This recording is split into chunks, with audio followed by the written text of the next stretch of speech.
समोर येते।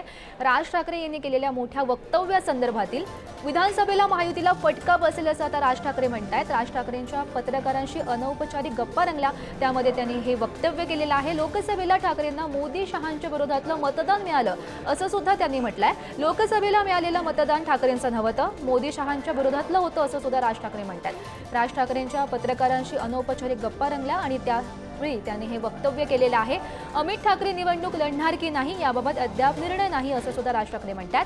अमित ठाकरे लढणार असेल तर ते लपणार नाही असं सुद्धा त्यांच्याकडून म्हणण्यात आलंय। मोठं वक्तव्य खरं तर राज ठाकरे यांच्याकडून हे केलं गेलेलं आहे। पत्रकारांशी अनौपचारिक गप्पांमध्ये त्यांचं हे वक्तव्य सध्या समोर येत आहे। तर या संदर्भात अधिकची माहिती जाणून घेऊयात। आमचे प्रतिनिधी आशिष अग्रवाल सध्या आपल्यासोबत आहेत। आशिष, खरं तर हे महत्त्वाचं वक्तव्य म्हणावं लागेल, मोठं वक्तव्य म्हणावं लागेल। विधानसभेला महायुतीला फटका बसेल असं आता राज ठाकरे म्हणतात। नक्कीच गौरी, आज मनसे प्रमुख जे आहेत राज ठाकरे हे गडचिरोली जिल्ह्याच्या दौऱ्यावर आहेत। त्यांनी काही वेळापूर्वी जे आपले कार्यकर्ते आहेत त्यांच्यासोबत बैठक केलेली होती। त्यानंतर त्यांनी पत्रकारांसोबत अनौपचारिकपणे जे आहे ते गप्पा मारल्या।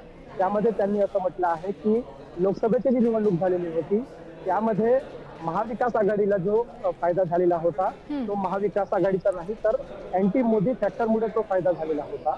आणि अमित ठाकरे यांना उमेदवारी मिळेल का असे प्रश्न विचारल्यानंतर त्यांनी म्हटलं की ते लपणार नाही आणि लवकरच ते माहिती तुमच्या समोर येईल। आणि मुख्य म्हणजे आम्ही जास्तीत जास्त सीटं लढवण्याचा प्रयत्न सुरू आहे असंही सुद्धा त्यांनी वक्तव्य केलेले आहे। आणि मी गडचिरोलीला लवकरच येणार आहे कारण विधानसभेची जी आहे तयारी करायची आहे असं सुद्धा राज ठाकरे यांनी सांगितलेलं आहे।